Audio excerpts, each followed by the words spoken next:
नमस्कार स्टूडेंट्स, मेरा नाम सुमंत कुमार है। मैं केमिस्ट्री का टीचर हूँ। मुझे 4 साल का एक्सपीरियंस है केमिस्ट्री सब्जेक्ट में और ये क्लासेस जैक और सीबीएसई दोनों के लिए है। तो स्टूडेंट्स, मैं आपको सबसे पहले ये बता दूं कि ये क्या क्लास किसके किसके लिए बेनिफिशियल है।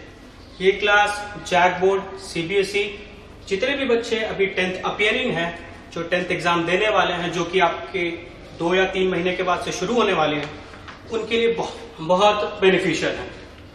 तो सबसे पहले बता दूं कि मैं कौन कौन सा टॉपिक पढ़ाऊंगा। मैं पढ़ाऊंगा एसिड, बेसिस एंड सॉल्ट, जिसको अम्ल, क्षार और नमक भी कहते हैं। और इस चैप्टर के बाद और भी बहुत सारे जो चैप्टर्स हैं वो भी मैं आपको कराता चलूंगा।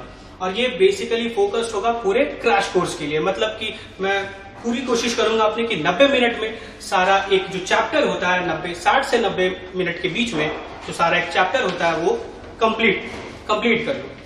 तो आज शुरू करने वाले हैं हम लोग एसिड, बेसिस एंड सॉल्ट। और कॉपी और पेंसिल सब आप निकाल कर बैठे, क्योंकि आगे नोट्स बनाने में आपको बहुत मदद मिलेगी। और इस नोट्स को आप बाद में एग्जाम के पहले रिवाइज आराम से कर सकते हैं। तो सबसे पहले कॉपी पेन निकाल लीजिए सब, और हम लोग शुरू करने वाले हैं आज का टॉपिक, जिसका नाम है एसिड,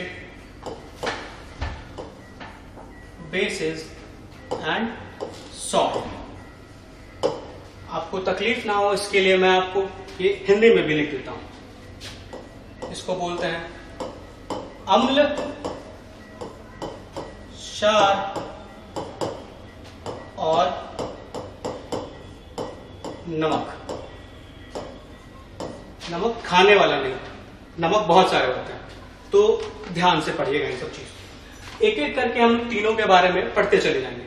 सबसे पहले हम लोग पढ़ेंगे एसिड के बारे में, फिर बेस के बारे में, फिर सॉल्ट के बारे में। ये चैप्टर इंपॉर्टेंट बिल्कुल है, लेकिन इससे ज्यादा क्वेश्चन बनते नहीं।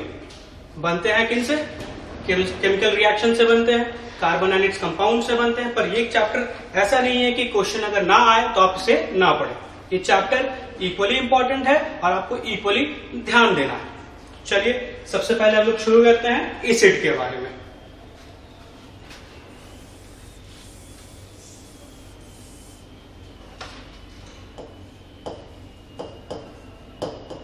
एसिड, जिसको हिंदी में कहते हैं हम लोग अम्ल।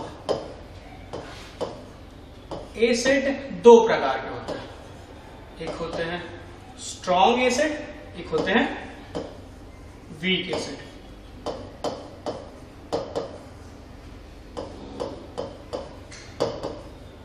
स्ट्रॉन्ग एसिड कौन? जैसे एग्जांपल आप ले लीजिए HCl, sulphuric acid, nitric acid, ये सारे स्ट्रॉन्ग एसिड है। और बाकी जो बचे वीक एसिड, उनका नाम है एसिटिक एसिड, फॉर्मिक एसिड और टार्ट्रिक एसिड। तो नोट्स बनाते चले कि पहला एग्जांपल होगा इसका HCl, दूसरा सल्फ्यूरिक एसिड, तीसरा नाइट्रिक एसिड। ये तो 3 एग्जांपल्स हैं किनके? स्ट्रॉन्ग एसिड्स के। अब 3 एग्जांपल होंगे वीक एसिड्स के।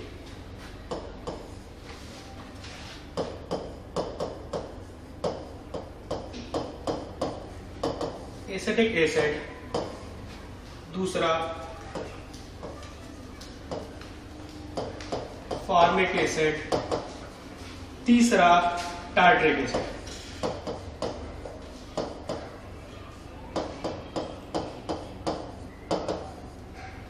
ये तीनों तो नहीं, पर ये तीनों आपको कहीं ना कहीं सुना हुआ होगा। किस लिए?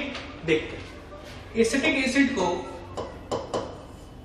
विनेगर भी कहा जाता है। विनेगर वही जो फास्ट फूड में पड़ता है। दूसरा फॉर्मिक एसिड, जो चींटी के काटने पे जो जलन होती है वो फॉर्मिक एसिड के कारण होती है।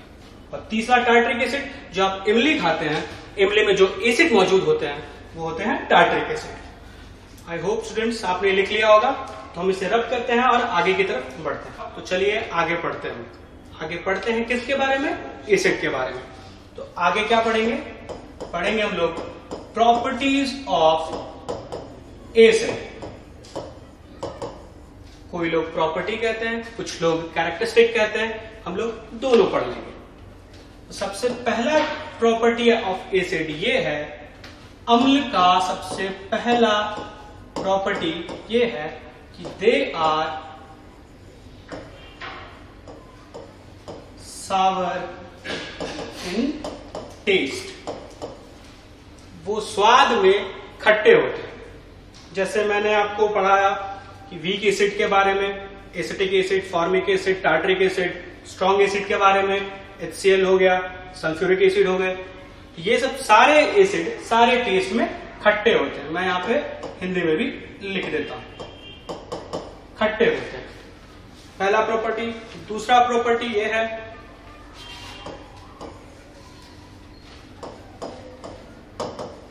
Acid turns blue litmus to red.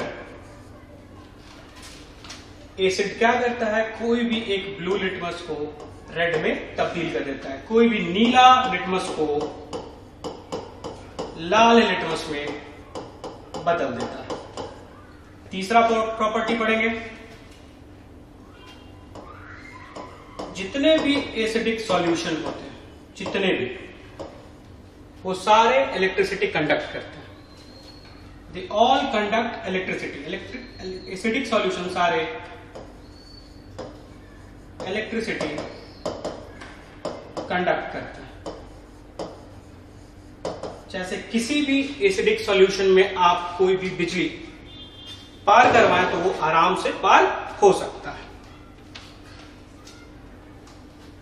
तो इसको हम लोग पेज टर्न कर लेते हैं और अब पढ़ते हैं reaction of acids with different elements. तो सबसे पहला है, acid react with metal to form hydrogen gas as well as salt।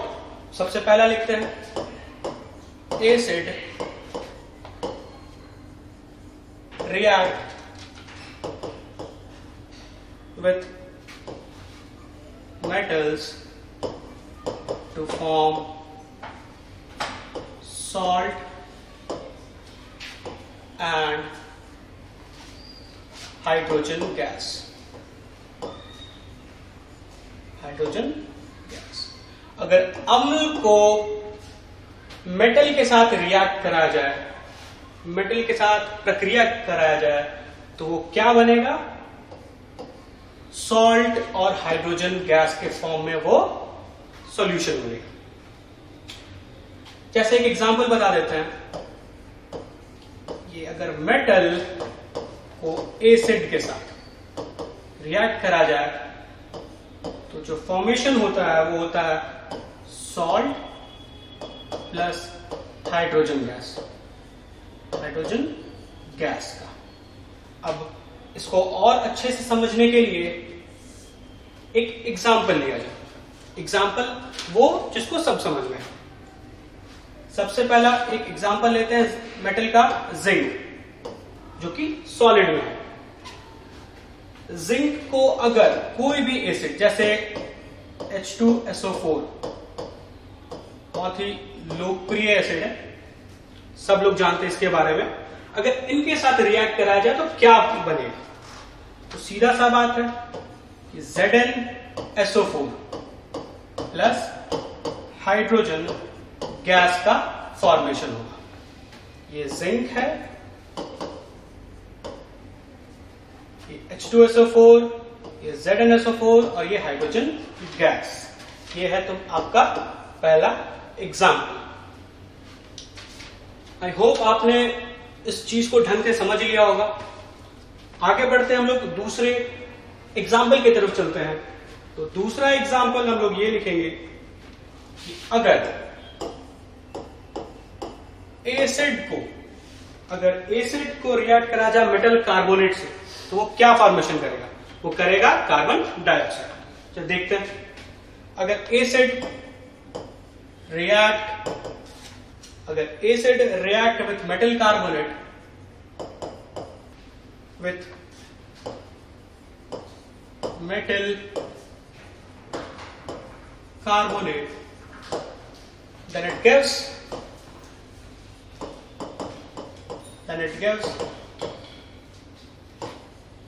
carbon dioxide,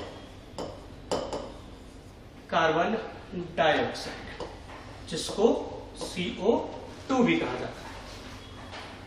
अब इसको समझने के लिए एक एग्जांपल हमें लेना पड़ेगा, जो कि ये रहा। कोई भी एक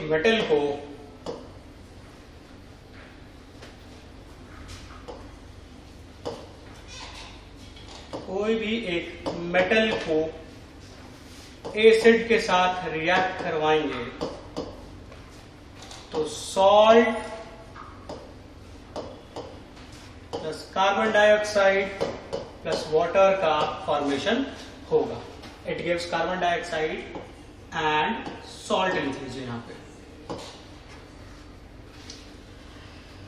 तो अब मेटल कार्बोनेट की जगह कोई एक एग्जांपल रख के देखते हैं। तो इसके जगह Na2CO3 प्लस 2HCl प्लस, माफ कीजिएगा 1 मिनट, क्या देगा? सॉल्ट, जो कि है 2NaCl, या नीचे लिख देता हूं क्योंकि उधर आपको दिखाई देगा नहीं। 2NaCl plus CO2 plus H2O। तो ये हो गया आपका दूसरे एग्जाम्पल का लेखा जोखा। तो अभी तक हमने पढ़ा कि एसिड रिएक्ट विथ मेटल तो क्या देता है? सॉल्ट और हाइड्रोजन गैस। दूसरा, acid react with metal carbonate to give salt and carbon dioxide as well as पानी, वाटर। ठीक है, तो आई होप कि समझ गए होंगे ये चीज, बिल्कुल समझ गए होंगे। ये कुछ ज्यादा मुश्किल है नहीं, ये एक एग्जाम्पल है, बेसिक एग्जाम्पल है, जो कि आपको समझने की थोड़ी बहुत जरूरत है। एक बार पढ़ भी लेंगे तो ये समझ में आ जाएगा, ये कोई रॉकेट साइंस नहीं है। तो ऐसा करते हैं, तीसरे एग्जाम्पल की तरफ चलते हैं। तो आइए, ये तीसरा पेज है अपना। अगर एसिड को बेस के साथ रिएक्ट कराएंगे, acid react with base to form salt and water, H2O, जो कि वाटर होता है। जी, हम सबको पता है कि एसिड को अगर बेस के साथ मिलाएंगे या फिर रिएक्ट कराएंगे तो फॉर्मेशन होता है सॉल्ट का।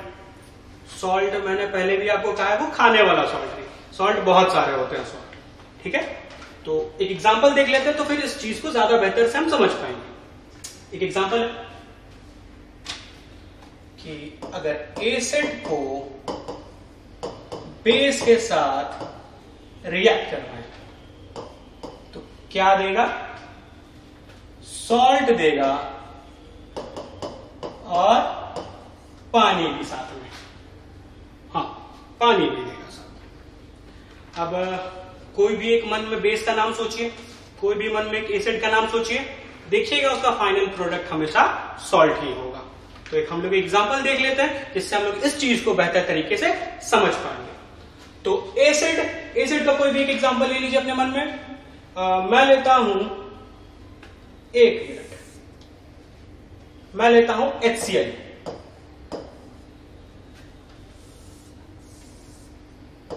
HCl हाइड्रोक्लोरिक एसिड, हाँ कंप्यूटर वाला नहीं, हाइड्रोक्लोरिक एसिड वाला। दूसरा एक बेस लेता हूं NaOH, सोडियम हाइड्रोक्साइड। एक एसिड एक बेस जो कि बनकर देगा आपको 2NaCl, sodium chloride plus carbon dioxide plus H2O। ठीक है, तो इस एग्जाम्पल को देने के बाद आपको इस चीज का समझ में आया होगा। ये चीज क्या है, एसिड अगर बेस के साथ रिएक्ट कराएगा तो क्या फॉर्म करेगा। एसिड की जगह पे कोई भी आप एग्जाम्पल ले सकते हैं, बेस की जगह पे कोई भी एग्जाम्पल ले सकते हैं, लेकिन एंड फॉर्मेशन हमेशा सॉल्ट के रूप में ही होगा। साथ में कार्बन डाइऑक्साइड और पानी, उसको हम लोग वाटर बोलते हैं। तो ये तो था अपना तीसरा रिएक्शन। देखेंगे हम लोग चौथा रिएक्शन। आई होप समझ में आ गया होगा, बिल्कुल समझ में आ गया। अगर एसिड को रिएक्ट कराएंगे मेटल ऑक्साइड के साथ, एसिड को रिएक्ट कराएंगे मेटल ऑक्साइड के साथ,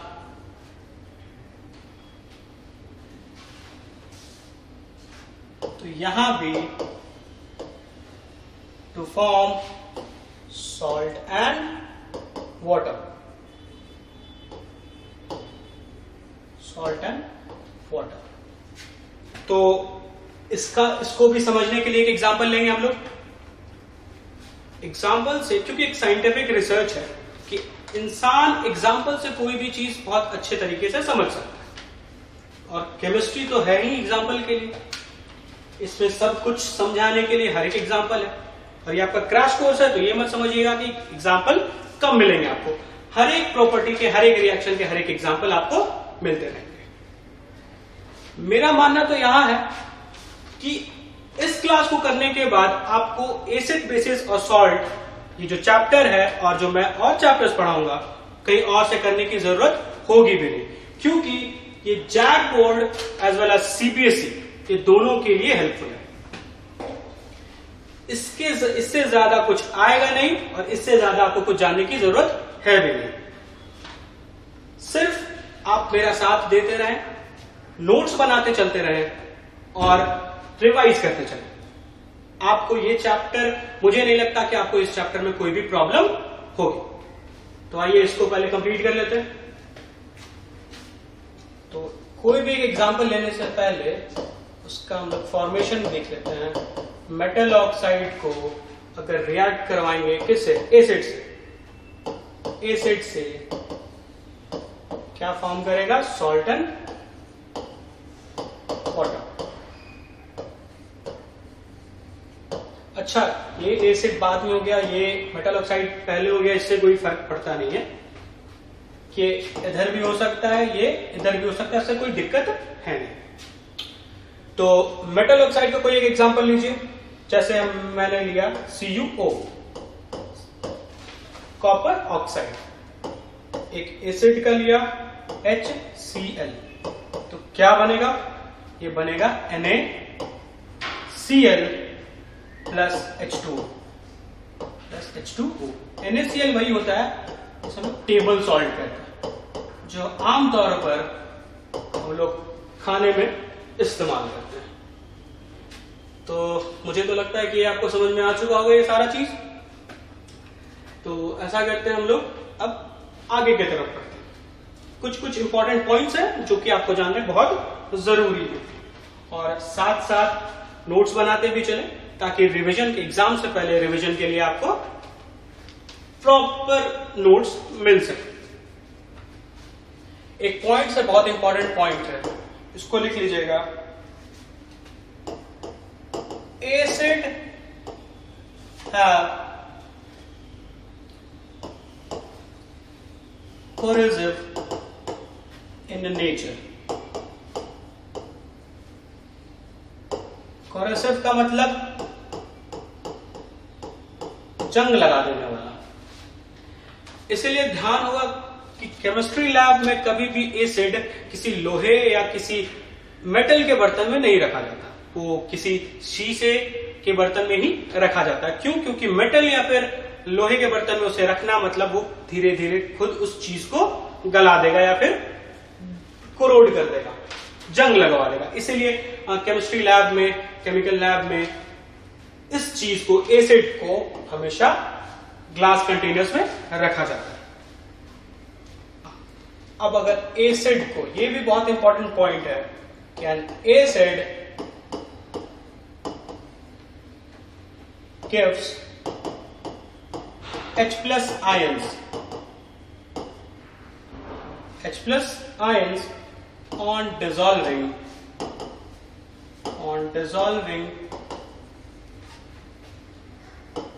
in aqueous solution। ये कॉमन होता है सारे एसिड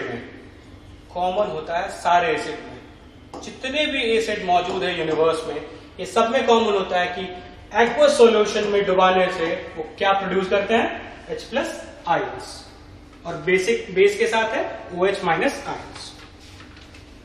तो एसिड के बारे में जो भी आपने जाना वो काफी है। एग्जाम पॉइंट ऑफ व्यू से एसिड इससे ज्यादा तो नहीं पूछेगा। तो हम लोग चलते हैं बेस पे। बेस को हिंदी में क्या कहते हैं, क्षार। बेस भी दो प्रकार का होता है, एक वीक बेस, एक strong base.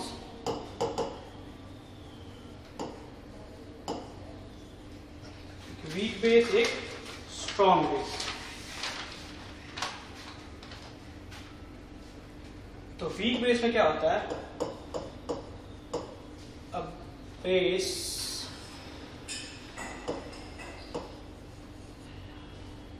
a base which is partially ionized,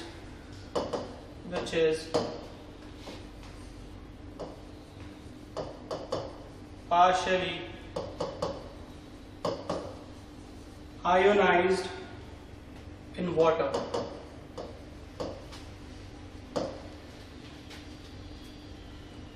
and produces small amount of hydroxide ion।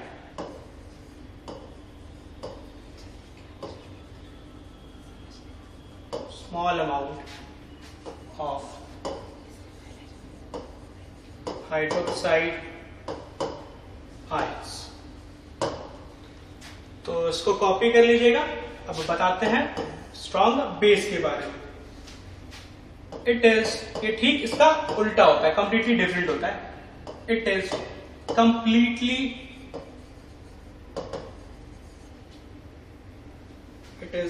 completely ionized in water,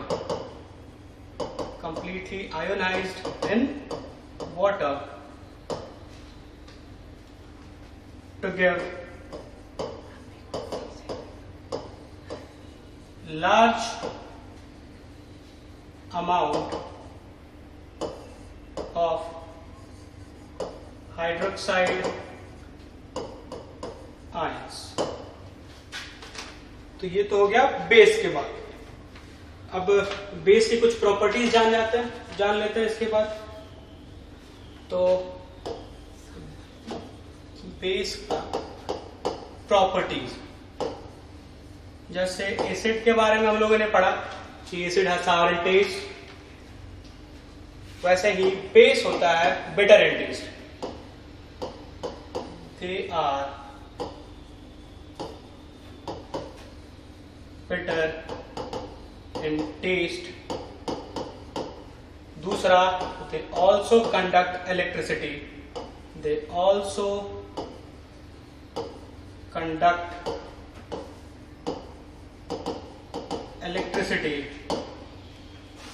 तीसरा, they turn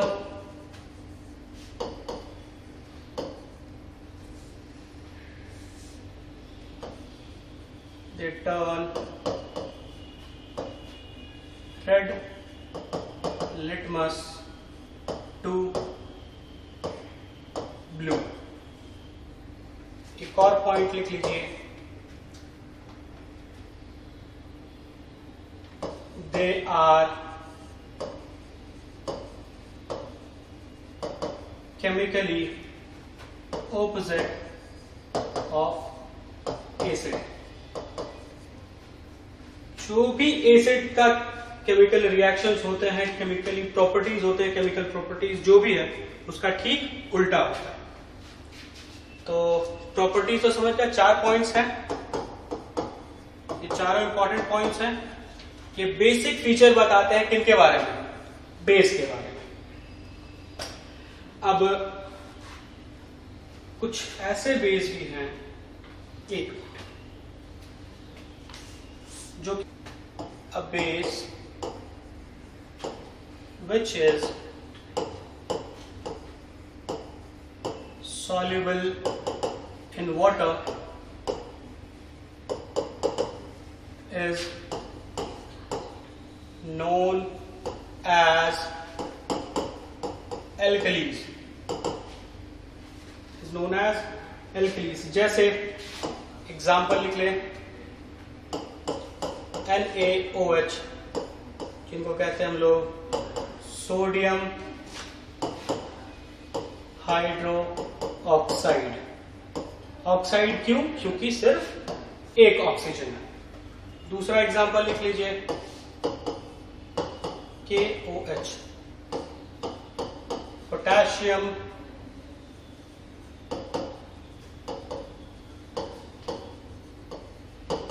हाइड्रोक्साइड. तो ये जितने भी एग्जाम्पल्स हैं वो सारे एल्कलीज हैं. एल्कलीज वो होते हैं जो ऐसे बेस जो कि सॉल्युबल होते हैं वाटर में, पानी में घुलने वाले सारे बेस एल्कलीज कहलाते हैं.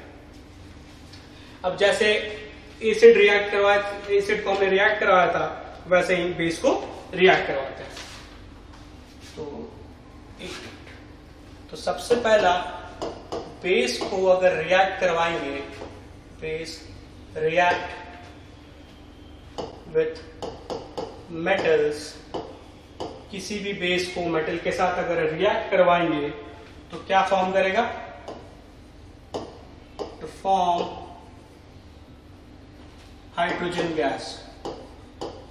Hydrogen gas. एग्जाम्पल लेते हैं इसका. ये एक बेस हो गया, एक मेटल हो गया जो कि सॉलिड फॉर्म में है, Na2ZnO2 प्लस H2 गैस का फॉर्मेशन होगा. अगर बेस को रिएक्ट करवाएंगे मेटल के साथ तो हाइड्रोजन गैस का फॉर्मेशन होता है. दूसरा एग्जांपल लेते हैं.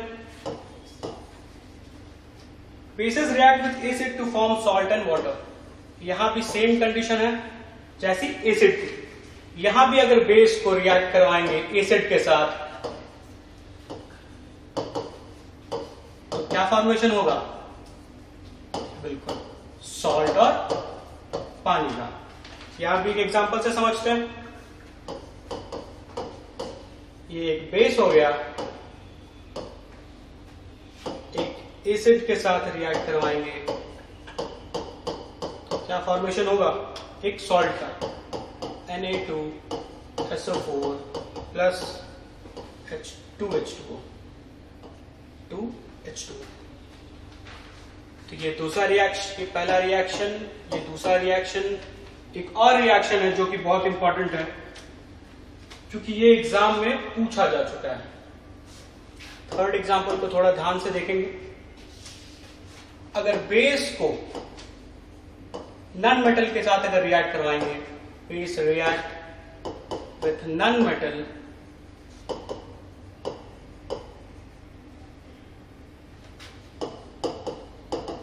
Oxide to form salt and water. To form salt and water. इसको भी एग्जाम्पल के तौर पर समझेंगे. जैसे अगर नॉन मेटल ऑक्साइड है और एक बेस के साथ अगर रिएक्ट करवाएंगे तो सॉल्ट और वाटर का फॉर्मेशन होगा. कोई एक एग्जांपल इसका रख लीजिए, कोई एक इसका, और बाद में सॉल्ट तो इसी से फॉर्मेशन हो ही जाएगा. एग्जांपल लेते हैं इसका CaOH(2). एक बेस का एग्जांपल लेते हैं कार्बन डाइऑक्साइड. फॉर्म क्या करेगा? CaCO3 plus H2O. इसको कैल्शियम कार्बोनेट भी कहते हैं. ये भी एक तरह का सॉल्ट ही है। तो ये तो था बेस। जैसे ही आपने एसिड को समझा, सेम है ये बेस। अब कुछ और टॉपिक्स बचे हैं जिनको बाद में कंप्लीट किया जाएगा, जैसे पीएच वैल्यूज हैं, सॉल्ट्स हैं, सॉल्ट के कुछ इंपॉर्टेंट एग्जांपल्स हैं जो कि एग्जाम में बहुत इंपॉर्टेंट होते हैं। तो इसके बाद ये बेस कंप्लीट हो गया। इसके बाद हम लोग कंप्लीट करेंगे पीएच वैल्यूज और सॉल्ट। अगले क्लास में सॉल्ट कंप्लीट करके ये चैप्टर फिनिश हो जाएगा। तो जो भी है यही इंपॉर्टेंट है। अगर आपने नोट्स बनाया होगा तो ये आपको बहुत आगे जाके हेल्पफुल होगा। एग्जाम से पहले अगर आप इस चीज को रिवाइज कर लेंगे तो इससे बाहर क्वेश्चन नहीं आएंगे। तो आज के लिए बस इतना ही रहने देते हैं। अगले क्लास में बाकी का बचा हुआ कंप्लीट कर लेंगे। अगले क्लास में आई होप ये चैप्टर कंप्लीट हो जाएगा। तो थैंक यू।